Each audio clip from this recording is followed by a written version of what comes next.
Chapter आज हम लोग स्टार्ट करने जा रहे हैं पॉलिटिकल साइंस में इंडियाज एक्सटर्नल रिलेशन। ठीक है ना। तो जो हम लोग पॉलिटिकल साइंस पढ़ रहे हैं पूरा सब्जेक्ट, हमने देखो एक बात पे गौर किया है कि हम लोग ये जो सब्जेक्ट पढ़ रहे हैं वो कहीं ना कहीं से पार्टीशन के बाद की कहानी से रिलेटेड है ना। वहाँ से ही लिंक को जोड़ रहे हैं, यानी कि ये जो पूरा आप जो सब्जेक्ट पढ़ रहे हो, नॉट ओनली वन चैप्टर, पूरा जो सब्जेक्ट है वो अप्रोच रखना दिमाग में कि यार पार्टीशन हुआ था। पार्टीशन जब हुआ था, फ्रीडम मिला था, तो कितने सारी टेंशन्स और ड्रॉबैक्स और कितना कंट्री कितनी पीछे थी economically as well as socially, है ना। ये एक overall keep in your mind, okay, कि ये एक सिचुएशन थी, ये कंडीशन थी अपने कंट्री के सामने, अपने देश के सामने काफ़ी चैलेंजेस थे। तो वहीं से चीज़ों को हम लोग कंपेयर करते हुए ग्रेजुअली आगे बढ़ रहे थे, है ना। इससे पहले वाले चैप्टर में भी देखो हमने यही देखा, जब 5 इयर्स प्लान बेस पर जो चैप्टर था उसमें भी देखो पार्टीशन से, फ्रीडम से क्या सिचुएशन थी, क्या चैलेंजेस थे, कैसे फिर हमने इस चीज़ को ओवरकम किया और फिर 2000 तक, यानी कि 50 इयर्स लग गए ठीक ठाक पोजीशन में पहुंचने में, ठीक ठाक पोजीशन में पहुंचने पर। ठीक है, तो वो एक पिक्चर दिमाग में रखना है जिससे कि चैप्टर की क्लैरिटी मिलेगी और अंडरस्टैंडिंग, चैप्टर को अंडरस्टैंड करने में काफ़ी हेल्प होगा। ऑलवेज रिमेंबर, किसी को भी चैप्टर समझाया जाता है ना, उसका एक अप्रोच होना बहुत ज़रूरी है। अगर आपको अप्रोच पता चल गया, बस वहाँ से ही आप एक डायरेक्शन पकड़ लोगे, तो बहुत बड़े बड़े चैप्टर बहुत थोड़े थोड़े टाइम में ही पूरे हो जाएंगे। और एग्ज़ाम में भी जब क्वेश्चन आंसर आप फॉर्म करोगे तो ईजिली फॉर्म कर लोगे, क्योंकि माइंड आपका क्लियर है, क्लैरिटी है उस क्वेश्चन की, एक अप्रोच माइंड में तैयार था। तो ठीक इसी अप्रोच से स्टार्ट करेंगे हम लोग इंडियाज एक्सटर्नल रिलेशन। अब बात वही करेंगे कि यार पार्टीशन और फ्रीडम इंडिपेंडेंस के बाद से ही हम लोग कनेक्शन लेंगे, कनेक्टिविटी जोड़ेंगे। तो इस चैप्टर में फॉरेन रिलेशन के बारे में पढ़ना है कि इंडिया के जब इंडिपेंडेंस मिला तो इंडिया के किस तरीके के रिलेशन थे या बनाए आगे चलकर फॉरेन कंट्रीज से, जो कि बहुत ज़रूरी था, बहुत ज़्यादा ज़रूरी था। भाई अंग्रेज तो छोड़ के चले गए इसे, है ना। अब हमें ही सारी चीज़ें देखनी थी। कंट्रीज़ के जो लीडर थे, बड़े बड़े लीडर थे, उनको इतना बड़ा कंट्री चलाना था। काफ़ी बाउंड्रीज डिस्प्यूट चल रही थी, क्योंकि जब ब्रिटिश गए थे तो बाउंड्रीज जो थी, यानी चाइना वाली, फिर देन कश्मीर वाला इशू था इंडिया पाकिस्तान का, वो तो डिस्प्यूट छोड़ के चले गए थे। वो इंडिया को झेलना था आगे, और अभी तक झेल रहा है। ठीक है, तो अब इसके लिए डिप्लोमेटिक रिलेशन बनाना बहुत ज़रूरी है, खासकर अपने नेबर्स कंट्रीज से। और डिप्लोमेटिक रिलेशन बनाना बहुत ज़रूरी था कुछ पावरफुल कंट्रीज का सपोर्ट लेने के लिए, कि यार बगल में चाइना बैठा है, ये मेरा बॉर्डर नेबर है, ये मेरे बॉर्डर पे है। तो चाइना को काउंटर करने के लिए अमेरिका या रशिया से हमें फ्रेंडशिप करनी पड़ेगी, एक्सटर्नल रिलेशन बनाने पड़ेंगे। क्योंकि डिस्प्यूट जो होता है ना, कोई दूर कंट्री से नहीं होता है, डिस्प्यूट हमेशा हमारे नेबर कंट्रीज से होता है। क्योंकि बाउंड्री, भाई दो कंट्रीज में जो डिस्प्यूट मेनली बाउंड्री बेस पर होता है, मेनली देखा जाए, रिलीजियस बेस पर तो बहुत कम होता है, लेकिन मेनली बाउंड्री बेस पर होता है ना। जोग्राफिकल जो भी सिचुएशन है, ठीक है ना। तो यहाँ से डिस्प्यूट, तो वही दिमाग में रखेंगे हम लोग कि यार हमें अपने फॉरेन कंट्रीज, जो भी हमारे फॉरेन कंट्री नेबर कंट्रीज हैं, उनसे हमारे पास डिस्प्यूट है, ये एक पिक्चर दिमाग में रख लेना। यानी पार्टीशन के बाद ही डिस्प्यूट बिल्कुल रेडीमेड बने हुए थे, ऐसे बैठे हुए थे इंडिया की थाली में कि यार ये आप उसका पूरा करो, चले गए ब्रिटिश। ठीक है, तो इंडिया एक्सटर्नल रिलेशन, जिसमें 3 मेजर ऑब्जेक्टिव्स थे। नेहरू की जो फॉरेन पॉलिसी, हमारे first prime minister Pandit Jawaharlal Nehru, तो क्या थी, देखो उनकी जो 3 फॉरेन पॉलिसी किस बेस पर वो रिलेशन और डिप्लोमेटिक रिलेशन बनाना चाह रहे थे। To preserve hard earn sovereignty, है ना, टू प्रोटेक्ट टेरिटोरियल इंटीग्रिटी, ठीक है, and to promote rapid economic development. तो 3 ये मेन ऑब्जेक्टिव्स थे नेहरू पॉलिसी से, कि हमें अपनी सिवरेंटी को प्रिजर्व करना है, इतनी मुश्किल में फ्रीडम मिला है ना। सोवेरेंटी मतलब कि हम अपने कंट्री में हम ही लोग रूल कर रहे हैं, ये हमारी क्या है, सोवेरेंटी है। ठीक है, तो अब अभी तक ब्रिटिश ब्रिटिश कर रहे हैं, इतनी मुश्किल में तो यार फ्रीडम मिला है, तो इसको हम कैसे जाने दें किसी और कंट्रीज या कोई सुपर पावर के हाथ में इन फ्यूचर। तो वो हमें क्या बचा के रखना था, बहुत मुश्किल में मिली थी काफ़ी सालों बाद। टू प्रोटेक्ट टेरिटोरियल इंटीग्रिटी, जो हमारी बाउंड्रीज है उसको प्रोटेक्ट करना, ये एक बहुत बड़ा चैलेंज था। To promote definitely economic development. तो ये 3 मेन पॉलिसीज थे, बिल्कुल सही पॉलिसीज थी। इस पर हमें काम करना था, इसी पर हमें डिप्लोमेटिक रिलेशन बनाने थे। ठीक है, तो हुआ क्या था कि आफ्टर सेकेंड वॉर 2 कैंप थे, है ना, ये तो हमें पता ही ना। एक कौन सा कैंप था बोलो? एक तो यूएसए और एक यूएसए से आर, ये 2 कैंप थे। इंडिया ने क्या किया, सबसे पहले तो यार ये दोनों कैंप से दूरी बना ली, यानी नॉन अलाइनमेंट में चला गया, है ना। ये दोनों दोनों से दूरी बना ली और अपना एक अलग ही ग्रुप बनाने लगा। ठीक, फॉर्मल रिलेशन थे लेकिन ग्रुप के अंडर नहीं आया, ये हमें पता है, किसी ग्रुप के अंडर में नहीं आया था। तो ये एक कोल्ड वॉर के टाइम पे ये एक इंडिया का डिसीजन था कि भाई हम ना इस ग्रुप में चले गए तो यार इसके अगेंस्ट हो जाएंगे, ये हमारे अगेंस्ट हो जाएगा, इस ग्रुप में चले गए तो ये हमारे अगेंस्ट। भाई हमें डिप्लोमेटिक रिलेशन बनाना था, हमारा एक्चुअली नीड कुछ और थी उस वक्त। नीड हमारी कोल्ड वॉर या शो ऑफ नहीं था उस वक्त कि हम कितने पावरफुल हैं, ये फिलहाल तो नहीं दिखाना था, वो नीड ही नहीं थी। नीड तो थी यार कंट्री अभी खड़ी तो हो जाए, कंट्री खड़ी तो हो जाए। तो इसीलिए वो तो कोई भी ग्रुप में शामिल नहीं हुआ, अपना एक नॉन अलाइनमेंट, जो कंट्रीज थे वो एक अलग लाइन पे चल रहा था। हुआ क्या, इन 1956 ब्रिटेन अटैक इजिप्ट ओवर जो कैनल है, क्या नाम है इस कैनल का, स्यूज कैनल, ठीक है ना। तो स्यूज कैनल में अटैक किया ब्रिटेन ने। उसकी वजह क्या थी? उसकी वजह ये थी कि अगर वो कैनल इसको मिल जाता तो वहां से अफ्रीका के थ्रू, क्योंकि पहले मतलब अगर आप मैप देखोगे वर्ल्ड का, कि यूरोप को अफ्रीका आने के लिए, यानी यूरोपियन कंट्रीज को अफ्रीका आने के लिए, अफ्रीका में ट्रेड करने के लिए, माल भेजने के लिए, कार्गो शिप भेजने के लिए काफ़ी लंबा राउंड लगाना पड़ता है, काफ़ी लंबा। और जो स्विस कैनल था जो इजिप्ट में था, इससे काफ़ी शॉर्ट हो रहा था, आप ये मैप देख लेना। तो ये एक 1956 में हुआ, जबकि यूएन बन चुका था, और यूएसएसआर इन्वेडेड हंगरी, ये 1956 में चीज़ें हो रही थी।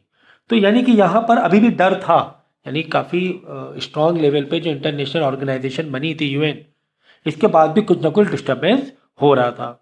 तो इस बात का डर था कि यार हमारी भी अपनी बाउंड्रीज हैं, इसको हमें केयर करना है, प्रोटेक्ट करना है इसको, ठीक है। तो ये चीज़ें माइंड में थी, किसके? हमारे प्राइम मिनिस्टर के। तो यहाँ पे ज़रूरी हो गया हमारी कंट्री के लिए कि जो दूसरे नॉन अलाइनमेंट में हैं, जो किसी ग्रुप में नहीं, चलो उसके साथ हम क्या करें, ट्रेड करें या एक अच्छा रिलेशन बना के रखें। तो Nehru ji wanted to establish relation with newly independent Asian and African country. मतलब जिस तरह हमारे इंडिया को नई फ्रीडम मिली थी उस टाइम, जस्ट फ्रीडम मिली थी, इंडिपेंडेंस मिली थी, तो ऐसे बहुत सारे कंट्रीज थे जहाँ से ब्रिटिश कॉलोनीज गई थी वापस और उनको फ्रीडम मिली थी, ठीक है। तो ऐसे कंट्रीज के साथ, मेरी एशिया के काफ़ी सारे कंट्रीज थे यहाँ पे ब्रिटिश कॉलोनिज्म था, तो ऐसे कंट्रीज के साथ में नेहरू जी ने रिलेशन बनाने की कोशिश की कि वो भी कोई ना कोई साथ ढूंढ रहे थे, हैं 2 लोग हैं, दोनों बिखरे हुए हैं, साथ मिल जाएगा, चलो दोनों ही संभाल सकते हैं अपने आप को, तो काइंड ऑफ ऐसे फीलिंग ले सकते हो। तो उनसे रिलेशन बनाए, चलो भाई आपके पास क्या है आप हमें दीजिए, हमारे पास क्या हम आपको देंगे। इसके अलावा अगर कोई भी टेरिटोरियल बाउंड्रीज की बात है, इंटीग्रिटी की बात है, तो चलो उसको भी हम सेफ रखेंगे, आप अपना बाउंड्रीज को सिक्योर करो, हम अपने बाउंड्री को सिक्योर करेंगे। इंडिया हेल्प इंडोनेशिया, ठीक है, इंडोनेशिया काफ़ी हेल्प की, चलो ठीक है, वहाँ से अच्छे रिलेशन बने। तो इंडिया ने इंडोनेशिया की फिर काफ़ी हेल्प की, जिससे कि उनसे रिलेशन अच्छा बना रहे। फिर बैंडंग एक कॉन्फ्रेंस हुआ, वहाँ पर एक एनएएम ग्रुप, यानी नॉन अलाइनमेंट मूवमेंट, इसका एक ग्रुप की इस्टेब्लिशमेंट हुआ।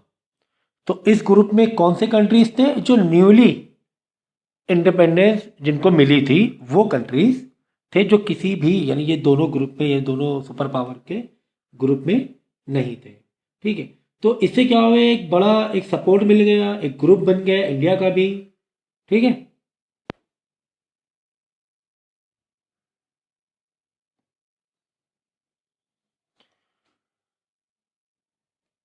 ओके। तो ये तो खैर शुरुआत में, यानी कि फ्रीडम के 10-15 साल तो काफ़ी अच्छे गुजरे थे। वहाँ पर इंडिया को किसी तरह का कोई डिस्टर्बेंस फील नहीं हुआ। लेकिन यानी 60s आते आते फिर चाइना, यानी पहला जो डिस्टर्बेंस स्टार्ट हुआ वो चाइना से स्टार्ट हुआ। ठीक है ना।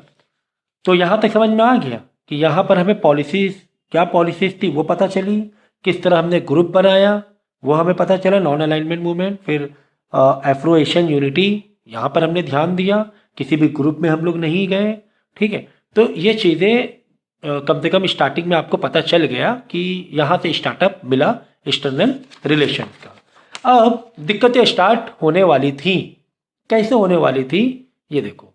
शुरुआत मैंने की आफ्टर फ्रीडम 1950s लेट तक के तो काफ़ी अच्छे रिलेशन थे। किससे? चाइना के। चाइना से काफ़ी अच्छे रिलेशन थे। ठीक है। तो 1947 में तो इंडिया को फ्रीडम मिला, इधर 1949 में चाइनीज़ रिवोल्यूशन हुआ। पहले चाइना में सोशलिज्म बहुत ज़्यादा था, जब रिवोल्यूशन हुआ तो थोड़ा सा प्राइवेटाइजेशन होना शुरू हो गया। ठीक है ना। तो ठीक है, दोनों ही एक बड़े चेंज से गुजरे 1940s के लेट में। तो स्टार्टिंग में दोनों ने फॉर्मल और डिप्लोमेटिक रिलेशन बना के, चाइना ने भी डिप्लोमेटिक रिलेशन बना के रखा हुआ था। ठीक है, कोई टेंशन नहीं थी। पीएम नेहरू और जो इनलाई के बीच में एक पंचशील एक एग्रीमेंट हुआ। इस एग्रीमेंट में ये बोला गया कि भाई आप अपने जो भी बाउंड्रीज हैं आप वहाँ तक रहिए, और हमारे पास जो भी बाउंड्री हम आपको डिस्टर्ब नहीं करेंगे, आप हमको डिस्टर्ब ना करना। ठीक है। तो ये पंचशील क्यों बना था? एक्चुअली बना था तिब्बत की वजह से। हुआ क्या था कि जो तिब्बत एक रीजन है, आपको थोड़ा मैप दिखाएंगे तो ज़्यादा समझ में आएगा मुझे लग रहा है। ये देखो, ये देखो, ये इंडिया का ईस्टर्न पार्ट है, नॉर्थ ईस्ट पार्ट है, और फिर नेपाल, फिर देखो तिब्बत और चाइना। तो ठीक है, तो ये जो तिब्बत है ना, ये चाइना का इसका इस पर क्लेम था कि भाई ये हमारी बाउंड्रीज है, और यहाँ पर वो अपना रूल चाहता था। ठीक है। तो इस पर इंडिया ने पहले तो अपोज किया। 1950s के टाइम इंडिया ने पहले अपोज किया कि भाई आप तिब्बत की बाउंड्रीज को क्यों छेड़ रहे, आप यहाँ आके बैठ जाएंगे तो हमें दिक्कत हो जाएगी। ठीक है। तो इसके बाद एक पंचशील एग्रीमेंट हुआ कि ठीक है, वो इंडिया ने क्या कहा कि ठीक है भाई, आपको तिब्बत के साथ जो करना करो, लेकिन आप हमारी बाउंड्रीज को नहीं छेड़ोगे, आप हमारे बाउंड्रीज को नहीं छेड़ोगे। ये एक एग्रीमेंट बन गया। तो चाइना भी ओके हो गया, ठीक है भाई, हमें तिब्बत के साथ जो करना हम करेंगे, आप बीच में ना पड़ो, हम आपकी बाउंड्रीज को टच नहीं करेंगे। तो ये एक पंचशील 29 अप्रैल 1954 के बीच में एक एग्रीमेंट बन गया। ठीक है। अब देखो हुआ कैसे, reason of bitterness. Tibet issue क्या था? चाइना अनेक्स तिब्बत इन 1950 में उसने वहाँ आकर एक अटैक कर दिया, और the Tibetan spiritual leader the Dalai Lama, spiritual leader उन्हें दलाई लामा बोलते हैं, Dalai Lama is not a name.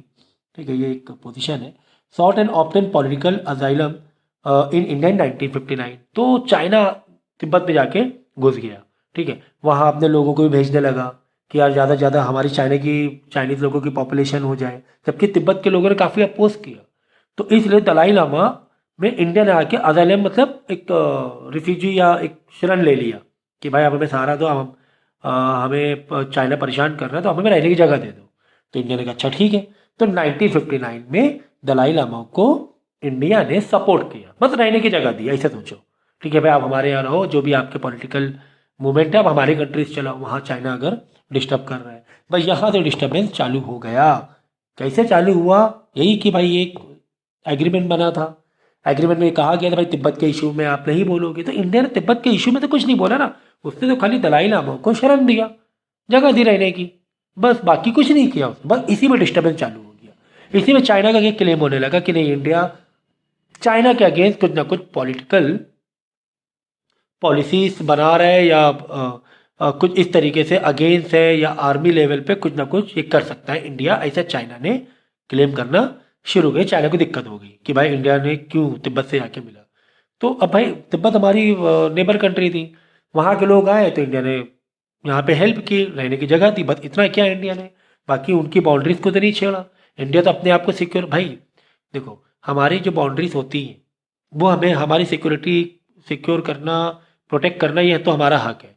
अगर कोई और कंट्री उस कंट्री पर अटैक करेगा तो हमारे लिए इनसिक्योरिटी हो जाएगी। कल को उस पर कर रहा है तो ये हमारे पर पहुंच जाएगा। भाई चाइना तिब्बत पे आया है ना, चाइना तिब्बत पर आया है ना, तो यहाँ तो इंडिया में भी आ सकता है, तो इंडिया को तो प्रॉब्लम होनी ही चाहिए, सीधी बात है, ठीक है ना। तो China alleged that government of India was allowing anti China activities. तो वही ना, उसका एलिगेशन शुरू हो गया चाइना के कि भाई इंडिया ने, गवर्नमेंट इंडिया कुछ ना कुछ एंटी चाइना एक्टिविटीज कर रही है विद दलाई लामा, जबकि ऐसा था नहीं, ठीक है। तो बस यहाँ से बिटरनेस खटा, यानी अभी तक के रिलेशन बहुत अच्छे थे, यानी 47 से 59 के रिलेशन अच्छे थे, लेकिन तिब्बत में उसने काफ़ी जगह तिब्बत की ले ली, काफ़ी जगह वो अभी भी क्लेम करता है, क्योंकि चाइनीज़ कहीं ना कहीं चाइनीज़ का ही रूल है, चाइना का ही रूल है उस पर, तिब्बत पर। जितने भी जो बड़े बड़े डिसीजन होते हैं वो चाइना लेता है, क्योंकि चाइना अपनी आर्मी, अपने लोग तक के पॉपुलेशन में डाल दिए कि भाई चाइना के लोग रहेंगे, कल के यहाँ के लोकल लोग उतना बड़ा मूवमेंट नहीं कर पाएंगे, उतने बड़े रिवोल्यूशन नहीं कर पाएंगे, तो ये उसने किया हुआ है, ठीक है। सो बाउंड्री, अब देखो डिस्प्यूट, फिर यहाँ तक भी चाइना रुका नहीं। अब उस बाउंड्री डिस्प्यूट क्या थी, चाइना ने क्लेम किया, एक तो क्लेम किया इस जगह पर अक्साई चीन, ये जो बिल्कुल नॉर्थ का ये जो दिख रहा है टुकड़ा दिख रहा है ना अपने कंट्री का, ये वाला, यहाँ पे क्लेम किया, और एक यहाँ पे अरुणाचल प्रदेश में क्लेम कर दिया कि भाई ये हमारी बाउंड्री है, जो तुम्हें ब्रिटिश बोल के गए वो गलत बोल के गए, सीधा उसने क्लेम कर दिया। तो India claim that boundary was a matter settled, but China said that any colonial decision did not apply. तो इस पर चाइना के क्या कहना था, भाई जो भी हमारे, जो आपके कॉलोनी, जो भी कॉलोनिज्म रूल था, यानी कि ब्रिटिश जो बोल के गए, हम इस पर उनका डिसीजन हम अप्लाई नहीं करेंगे। यानी कि जो ब्रिटिश थे वो पूरा बता के, एक पेपर में बता के चले गए थे कि भाई ये हमारे इस इंडिया की बाउंड्रीज है।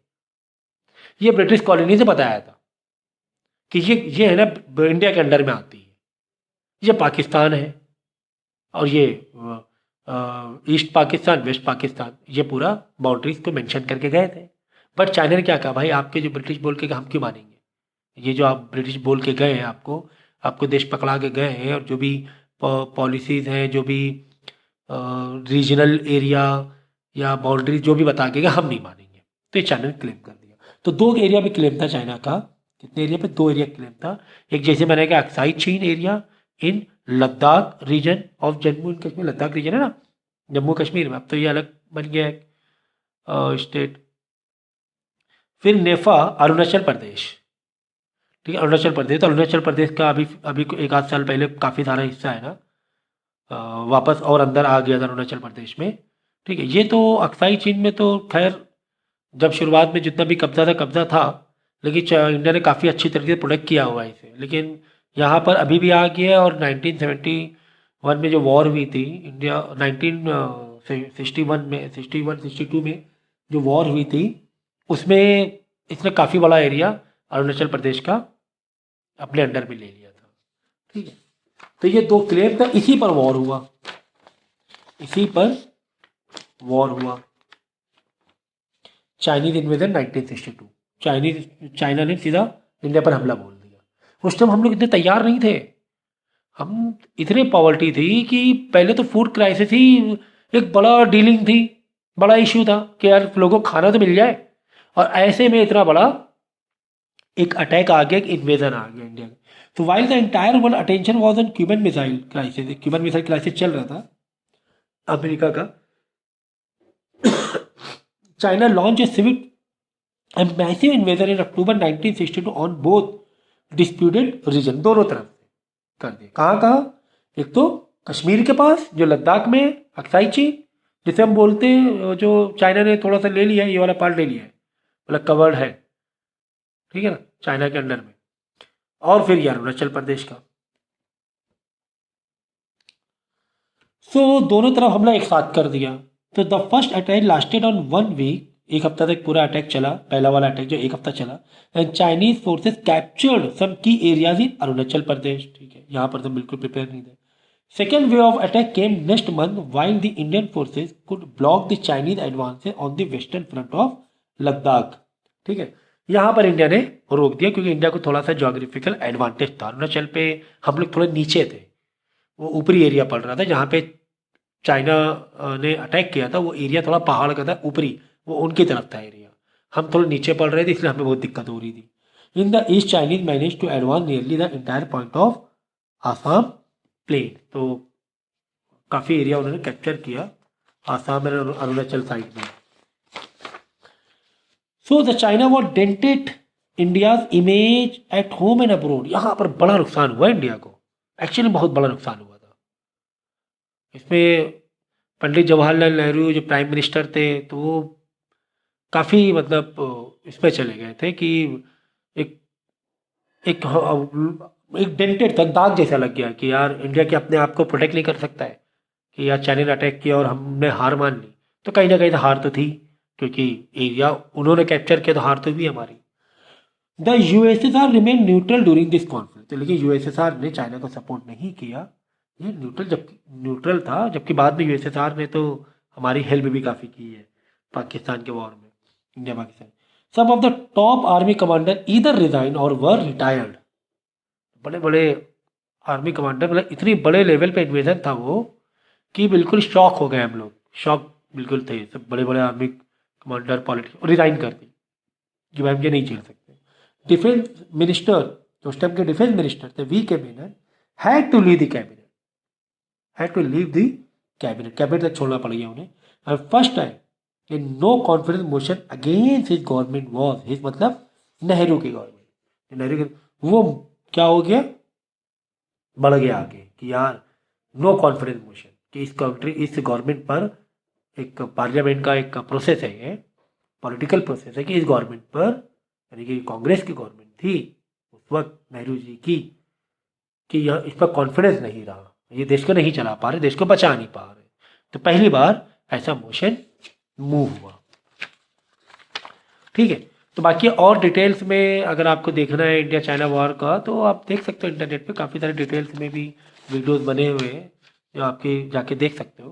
तो यहाँ पर एक बड़ा ड्रॉबैक रहा है कि यार ये तो, यानी कि हमें सुपर पावर से मिलना पड़ेगा क्या। अभी तक तो नॉन अलाइनमेंट मूवमेंट में थे, वही कंट्रीज से हमने दोस्ती की हुई थी जो कि खुद ही अभी अभी फ्रीडम मिली हुई है, वो भी खुद परेशान है ना, खुद ही वो एवरेज पर थे।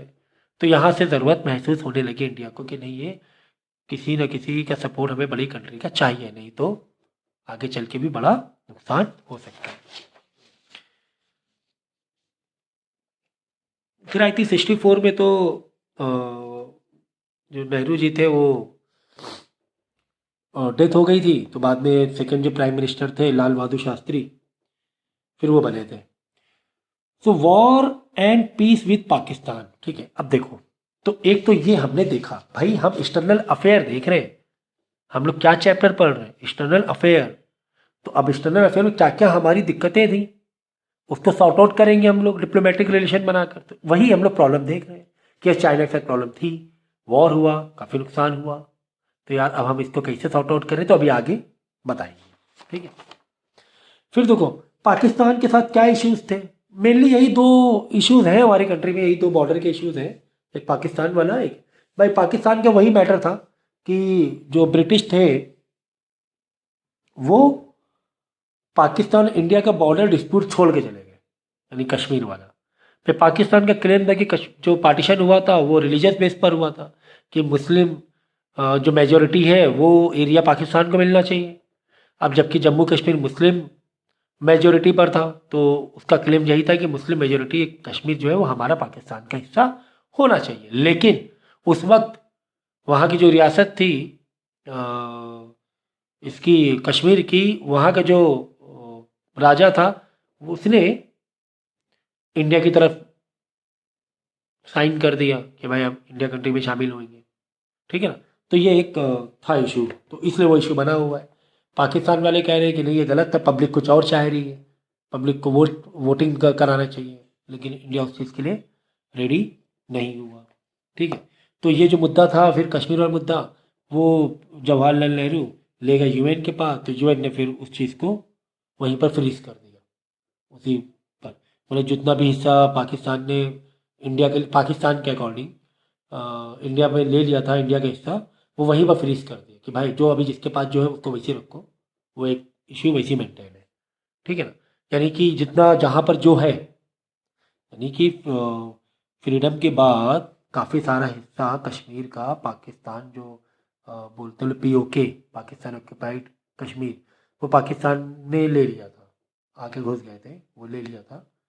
तो फिर वो यूएन के पास चले गए, इंडिया इंडिया कि चलो यार ये छोड़, यूएन का सपोर्ट लेते, छोड़ देंगे पाकिस्तान, पाकिस्तानी गवर्नमेंट उस एरिया को छोड़ देगी, लेकिन यूएन ने क्या किया, उसको वहीं पर होल्ड कर दिया, ठीक है ना। तो वैसे ही वो मसला पड़ा हुआ है। तो ऐसे हिस्ट्री है, काफ़ी डिटेल्स में है, वो समझ सकते हो आप लोग, और भी डिटेल में इंटरनेट पे यूट्यूब में देख सकते हो। सो 1965 में वॉर हुआ, पहला वॉर जो हुआ, ठीक है।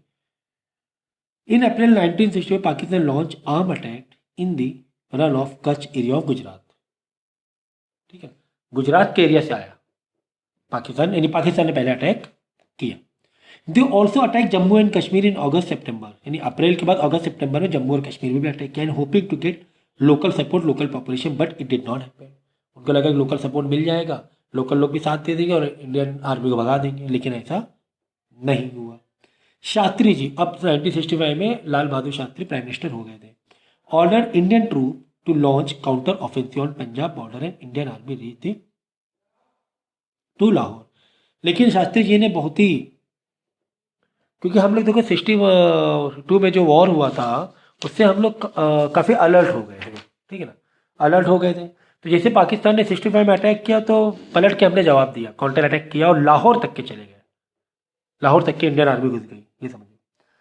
फिर तो ये वॉर चलता रहा, अब भाई कितना नुकसान हो रहा है, दोनों तरफ का नुकसान हो रहा था। तो फिर रशिया ने इंटरवेन किया और एक ताशकंद एग्रीमेंट बना, लाल बहादुर शास्त्री और जनरल अयूब खान, उस टाइम के प्रेसिडेंट थे जनरल अयूब खान, इन दोनों के बीच में एग्रीमेंट हुआ वॉर को रोकने के लिए। कब? जनवरी 1966, ठीक है, उज्बेकिस्तान में है ताशकंद। तो जिसमें रशिया ने बीच बचाओ या एक मिडिल मैन की भूमिका निभाई, रोल प्ले किया। तो जिसमें शास्त्री जी, तो आपको पता होगा कि जब ये एग्रीमेंट करने गए थे शास्त्री जी, एग्रीमेंट होने के बाद शास्त्री जी की वहीं पर डेथ हो गई थी, ठीक है। तो उस पर क्लेम करते इंडिया वाले की धैर्य दे दिया गया, बट अब इसका वो एक है मैटर, क्लैरिफिकेशन नहीं है। तो ये पहले प्राइम मिनिस्टर हैं इंडिया के जो being A PM, I think world के बीइंग ए पीएम बाहर कंट्री में इनकी डेथ हुई, ठीक है। तो खैर ये एग्रीमेंट बन गया, फिर हम लोग ने वॉर को हम लोग ने फ्रीज कर दिया, ठीक है ना। फिर क्या हुआ, ये देखो पाकिस्तान दो पार्ट में था, वी नो दैट, एक वेस्ट पाकिस्तान और एक ईस्टर्न पाकिस्तान, जो कि बंगाल के बाद बांग्लादेश, अभी हम लोग बांग्लादेश बोलते हैं। तो वहाँ पे मसला क्या था, बांग्लादेश में लोगों को, जो कि पाकिस्तान था, और जो वेस्टर्न पाकिस्तान था, वेस्टर्न पाकिस्तान इस ईस्टर्न पाकिस्तान को थोड़ा सा एक यू नो एक सेकेंडरी लेवल देते थे, मतलब वो यहाँ के जो सिटीजन थे ईस्ट पाकिस्तान के, वो सेकेंड लेवल का दर्जा देते थे वहाँ के लोगों को, कि यार तुम सेकेंड लेवल के हो, है ना। जैसे नहीं हमारे ये जैसे अगर हम कास्ट में देखें, हिंदू अगर कास्ट में देखें तो दलित हुए या छोटे कास्ट, कैसे हम लोग मतलब ऊंची कास्ट वाले नीचे कास्ट को एक वो ट्रीटमेंट नहीं देते हैं, सेकेंड लेवल ट्रीटमेंट देते हैं, ठीक है ना। तो ठीक इसी तरीके से वेस्टर्न जो पाकिस्तान जो गवर्नमेंट थी, जो मतलब गवर्नमेंट तो एक ही थी, अलग अलग नहीं थी, बट यहाँ वाले इनको है ना अच्छा ट्रीटमेंट नहीं देते। तो यहाँ पर एक बना हुआ था डिस्टर्बेंस, यहाँ के लोगों में एक मोमेंट था कि भाई ये यहाँ के लोग है ना उस पाकिस्तान में मतलब अलग एक ये चाह रहे थे, गवर्नमेंट चाह रहे थे कि उस गवर्नमेंट के अंडर वहाँ से जो कंट्रोल हो रही, काफ़ी फ़र्क था, पता है ना, कहाँ वेस्टर्न पाकिस्तान कहाँ ईस्टर्न पाकिस्तान, काफ़ी फ़र्क था, मतलब डिस्टेंस में काफ़ी फ़र्क था, जोग्राफिकल डिस्टेंस में काफ़ी फ़र्क था। तो इन्होंने अपना एक लीडर चुना, शेख मुजीबुर रहमान, ये लीडर थे, बहुत बड़े लीडर थे, और यहाँ इन्होंने एक बड़ा मूवमेंट चलाया कि अलग हम गवर्नमेंट बनाएंगे, एक अलग कंट्री बनाएंगे, जिस पर इंडिया ने इनको सपोर्ट कर दिया। इंडिया ने सपोर्ट किया, इंडियन आर्मी ने, जो पाकिस्तान आर्मी आई थी इस एरिया में, कहाँ पे, बांग्लादेश में, जो अब की बांग्लादेश है, 90,000 पाकिस्तानी आर्मी ने क्या कर दिया, सरेंडर कर दिया। मतलब इंडिया का इतना बड़ा रोल रहा है बांग्लादेश को फ्रीडम दिलाने का। सरेंडर, ठीक है ना, 90,000 लोगों ने सरेंडर कर दिया, मतलब बहुत बुरी तरीके से पाकिस्तान की यहाँ पर हार हुई थी।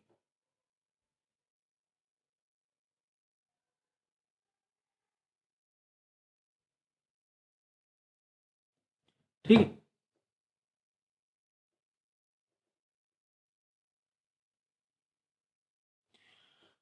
तो 1971 में उस टाइम गवर्नमेंट किसकी थी? जुल्फ़िकार अली भुट्टो की थी। और यहाँ फिर मुजीबुर रहमान लीड कर रहे थे लोगों को, आवाम को। ठीक है। और इंडिया का सपोर्ट लिया, और इंडिया के सपोर्ट से एक अलग बांग्लादेश कंट्री बन गई। तब से और भी ज़्यादा बिटरनेस बढ़ गई इंडिया और पाकिस्तान के बीच में। फिर शिमला एग्रीमेंट हुआ जब 1972 में। इस टाइम अच्छा इंदिरा गांधी प्राइम मिनिस्टर थी। ठीक है ना, पहले वाले वॉर में लाल बहादुर शास्त्री प्राइम मिनिस्टर थे, 71 में इंदिरा गांधी प्राइम मिनिस्टर थी। अभी तो इस पर मूवी भी आई है, अभी जस्ट मूवी, सैम बहादुर, है ना। तो मूवी में भी आप लोग देख सकते हो, डिटेलिंग काफ़ी दी गई है इस इसकी। और शिमला एग्रीमेंट क्या बना? इंदिरा गांधी और जुल्फ़िकार भुट्टो के बीच में शिमला एग्रीमेंट बना कि भाई आप हमारे जो भी बाउंड्रीज हैं उसको आप कुछ भी डिस्टर्बेंस नहीं करोगे। ठीक है, जो भी आप आपके आर्मीज है, आर्मी है, जो भी सैनिक है, हम उनको क्या करेंगे? छोड़ देंगे। तो एक शिमला एग्रीमेंट बना 3 जुलाई 1972 को। ठीक है ना। और अवामी लीग जो पार्टी थी शेख मुजीबुर रहमान की, इसने फिर इस पार्टी ने आगे और रूल किया। रूल किया मतलब डेमोक्रेटिक वे में गवर्नमेंट चलाई। ठीक है।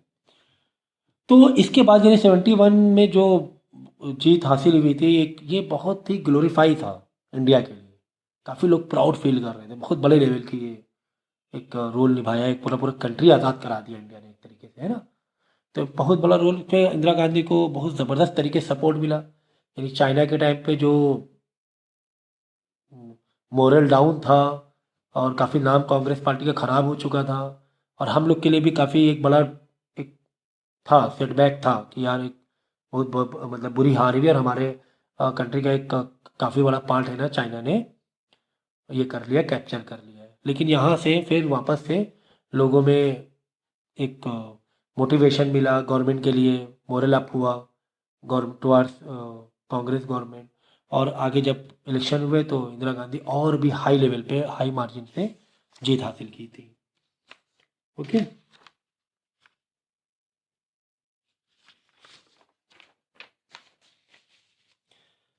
तो ये सारे एक्सटर्नल अफेयर हम लोग पढ़ रहे हैं।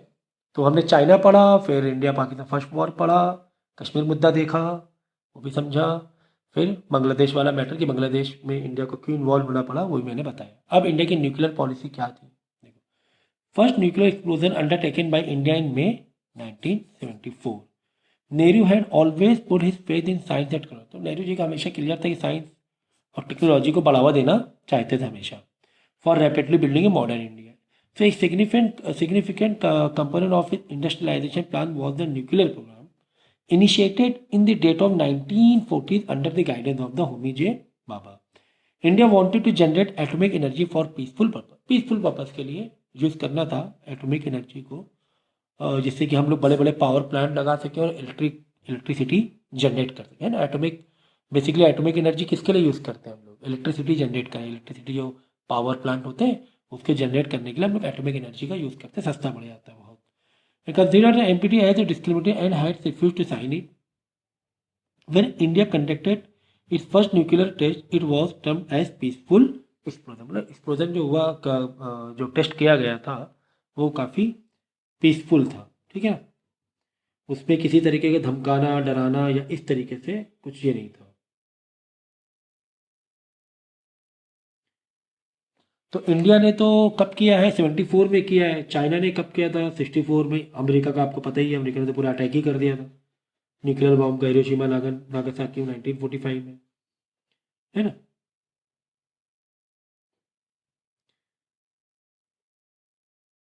और एक और चीज़ है इसमें एनपीटी की, कि देखो न्यूक्लियर टेस्ट करना इतना आसान नहीं है। यूएन की परमिशन होती है, जो इंटरनेशनल लेवल पे जो ऑर्गेनाइजेशन बनी है, इसकी परमिशन से हमें न्यूक्लियर प्लांट लगाया जाता है। कोई भी कंट्री लगा सकती है, वो लिमिट करता है कि भाई आपको इतना ही करना है आगे के पीस मेंटेन रखने के लिए, ठीक है ना। सो जैसे यहाँ पे आपके इसके नोट्स में लिखा हुआ है एनसीईआरटी के, however the nuclear arsenal kept rising when communist China conducted nuclear test in October 1964। China ने कब टेस्ट किया था nuclear? 1964। The 5 nuclear weapon powers, इससे पहले 5 लोगों के पास न्यूक्लियर पावर थी। बोलो भाई, यूएस तो है ही, यूएसएसआर तो है ही, इसके अलावा और कौन से? यूके के पास भी था, फ्रांस के पास भी था। फ्रांस को कम मत समझो, छोटा सी कंट्री जरूर है ये पावर। और फिर चाइना के पास भी आ गया था, ठीक है। तो यही परमानेंट मेंबर थे यूएन सिक्योरिटी काउंसिल के, and try to impose nuclear non proliferation treaty of 1968 on the rest of the world. मतलब ये 5 क्या कह रहे भाई, हमारे पास रहना चाहिए। एनपीटी यही है। क्या एनपीटी? नॉन मतलब न्यूक्लियर, ठीक है। तो एनपीटी इन्होंने बना ली एक 5 लोगों ने। भाई ये 5 के पास था, अब ये क्या चाहते हैं भाई, और छठे के पास ना जाए, कोई और न्यूक्लियर प्लांट ना टेस्ट करे, ना आगे बढ़ाए, पावर अपनी आगे ना बढ़ाए। तो ये एनपीटी 1916 बनी थी। On the rest of the world India always consider the NPT as discriminatory, had refuse to sign it. India ने साइन नहीं किया कि भाई नहीं, हम नहीं मानेंगे। When India conducted is first nuclear test, it was termed the peaceful explosion. India argued that it was committed to the policy of using nuclear power only for peaceful purpose। तो इन्होंने, ये 5 कंट्रीज ने India पर सवाल खड़े किए, भाई ये एनपीटी बना, आपको नहीं, आप नहीं कर सकते हो न्यूक्लियर टेस्ट। तो लेकिन इंडिया ने क्या आर्ग्यू किया, नहीं ये हम अपने पीसफुल, जो भी हमने एक्सप्लोजन टेस्ट किया है वो पीसफुल पर्पज के लिए किया है, ठीक है ना। फिर देखो the period when the nuclear test was conducted, आपके देखो पेज नंबर 78 में है, ठीक है। When the nuclear test was conducted was difficult period in domestic politics. Following the Arab-Israel War of 1973, the entire world was affected by the oil shock due to the massive hike in oil prices by the Arab nation. It led the economic turmoil in India, resulting high inflation. As you will read the chapter 6 में पढ़ेंगे हम लोग ये, ठीक है। तो जब अरब और इसराइल का 1973 में वॉर चल रहा था,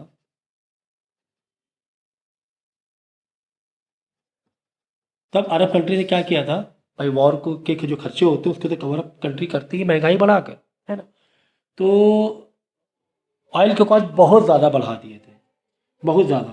तो लोगों को बड़ी दिक्कत हो रही थी ऑयल की, इतने ज़्यादा रेट बढ़ा दिए थे। तो इंडिया को बहुत महंगा पड़ रहा था ऑयल। तो इससे कि इंडिया को भी भाई एक अपने अंदर अपने कंट्री में पावर जनरेट करना था। कब तक हम दूसरों पर डिपेंड रहे? इंडिया की मजबूरी थी कि यार हमें पावर और एनर्जी बढ़ानी है, ऑयल इतना महंगा आ रहा है बाहर से। तो इंडिया ने वो एक रीज़न दिया कि भाई ऐसा सा है, ठीक है। जैसे 74 में, 73 वॉर चल रही, 74 में न्यूक्लियर टेस्ट कर दिया, ठीक है। तो ये था आपका चैप्टर एक्सटर्नल अफेयर से रिलेटेड, ठीक है। तो क्या क्या चीज़ें हमने पढ़ी, हमने सबसे पहले तो फ्रीडम और पार्टीशन देखा कि उस टाइम कंट्री क्या थी और किस पोजीशन पर थी, है ना।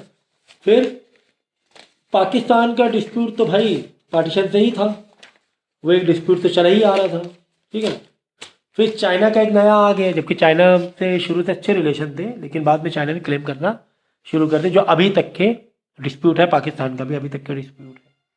फिर इंडिया क्या करना पड़ा था, किसी एक मतलब वैसे तो नॉन अलाइनमेंट मूवमेंट में था, लेकिन एक यूएसएसआर से थोड़ी फ्रेंडशिप बढ़ानी पड़ी रशिया से, और रशिया ने काफ़ी सपोर्ट किया 1971 में भी, काफ़ी सपोर्ट किया इंडिया को, ठीक है। तो एक रशिया से हमारे बहुत अच्छे टर्म है, हमेशा हेल्प की है रशिया ने इंडिया की, एक अच्छे टर्म हमने बना के रखे हैं रशिया से। तो ये बहुत बड़ा एक्सटर्नल रिलेशन की बात करेंगे तो रशिया से जो हमारा रिलेशन है ये एक फोकस पॉइंट रहेगा, ठीक है। बाद में देखो चाइना की मैं बात कर रहा था, जो जब 62 में चाइना ने इन्वेजन किया था इंडिया पर, तो उस टाइम के रिलेशन बहुत ख़राब थे, लेकिन इंडिया को ज़रूरत थी कि हमें अब डिप्लोमेटिक रिलेशन बनाने पड़ेंगे। चाइना भी काफ़ी पावरफुल था, चाइना को भी कहीं ना कहीं ज़रूरत थी इंडियन मार्केट की, क्योंकि यार इंडिया में अच्छी खासी पॉपुलेशन थी, बहुत बड़ी मार्केट थी चाइना के लिए। जब बगल में मार्केट हो तो इतना दूर जाना तो बेवकूफ़ी होती है ना सामान बेचना, कि अमेरिका जा रहे हैं हम लोग, यूरोप जा रहे हैं, चाइना इंडिया आजू बाजू थे, तो चाइना के लिए तो एक बहुत बड़ा एडवांटेज है, पॉपुलेशन भी इतना, इतने कंज्यूमर है, तो यार चलो अच्छा बिजनेस मिलेगा। और अभी तक के अच्छा बिजनेस चाइना को मिल रहा है इंडिया से। तो 70 यानी कि 80s में आते आते काफ़ी अच्छे रिलेशनशिप हमने बना लिए चाइना से। फिर से डिप्लोमेटिक, यानी कि वॉर के 20 साल के बाद से हमने काफ़ी डिप्लोमेटिक रिलेशन को बनाना शुरू कर दिया। यहाँ तक कि पहले जो हमारे प्राइम मिनिस्टर थे चाइना में जाने हुआ, और चाइना में जो गए, यहाँ के being prime minister Rajiv Gandhi, वहाँ पर चाइना में विजिट किया, राजीव गांधी ने विजिट किया, और काफ़ी सारे trade agreement, business trade policies agreement किए चाइना के साथ। और उसके बाद से रिलेशन हमारे अच्छे ही रहे। थोड़ा बहुत डिस्टर्बेंस होता रहता है, लेकिन एक वॉर लेवल पे और डिस्टर्बेंस नहीं गया। एक थोड़ा बहुत तो डिस्प्यूट रहता ही है, लेकिन वॉर लेवल पे कर नहीं गया। ठीक है, तो ये चैप्टर था। कोशिश की मैंने शॉर्ट में समझाने की, ज़्यादा लेंदी में समझाने नहीं गया, क्योंकि इसके जब आप क्वेश्चन आंसर पढ़ोगे तो वहाँ से चैप्टर और अच्छे तरीके से अंडरस्टैंड करोगे। तो क्वेश्चन आंसर को मैं एक्सप्लेन करूँगा, जिससे कि और क्लैरिटी आप लोग को मिल जाए और एग्ज़ाम में आंसर फ्रेम करने में इजी हो जाए आप लोगों के लिए। ठीक है, बाकी इससे रिलेटेड, इस चैप्टर से रिलेटेड कोई भी डाउट हो आपको, तो आप मुझे पर्सनली कांटेक्ट कर सकते हैं, आप मुझे पूछ सकते हैं। ठीक है।